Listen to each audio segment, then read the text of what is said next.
Number 3 for you, Dave. Hova, 444. Throwing up the dynasty sign, bro. Yeah, dog. Jay-Z. I saw him perform at the Meadows too, which was awesome. Jay-Z did not know what to expect coming into this. His last two records, The Blueprint 3 and Magna Carta Holy Grail, were very corporate, very uninspired. I mean, Jay-Z's only number one hit to date is Empire State of Mind, which is a fun song, but not the greatest song. Mm-hmm. So he's kind of been up and down. The most exciting thing about his career the past 6-7 years, actually even later, because his records were Kingdom Come in 06 was really bad too, and American Gangster was okay. The most exciting thing he had done recently was Watch the Throne. That was because Kanye fucking produced the shit out of that, Mm-hmm.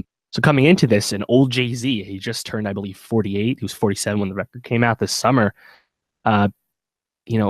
We saw what happens when old rappers think they still got it with Eminem last week, but Jay-Z did not do this. He came out with his most insightful, introspective, personal record to date. I mean, it's still kind of unbelievable that a rapper, he's with the first rapper of his kind to make something so good at an old age, because rap is no doubt a young man's game.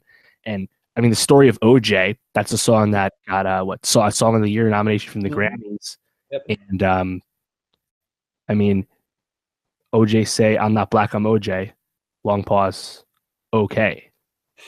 Like, that's more poignant, just okay, than scores of rappers this year, scores of anyone. Like, yep. And I mean, you go through all the record, 444, the title track.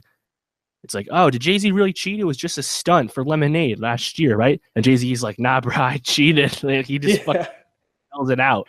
And then even like his mom comes out as a lesbian on this. That would have been a huge deal if this was anyone else's record, if it was any other year. And then No ID's production is immaculate. Really, really great attention to the album. Very cohesive. And the way it ends with Marcy Me is awesome. Great record that I think is actually a little underappreciated, underlistened, because it's stuck on title. Mm-hmm. Most of the songs actually have a YouTube video now, like a music video, so you can listen to, I think, at least half the album that way. So I recommend that, because the highs are on this album are just so high. I actually toyed with having this number one, just because I think as a record, it's incredibly cohesive. It's so focused, and I really toyed with it for number one. Yeah, I think we were talking about what to expect of Jay-Z in this album coming out. I think we were saying it was probably gonna be more like Revival than what it turned out to be.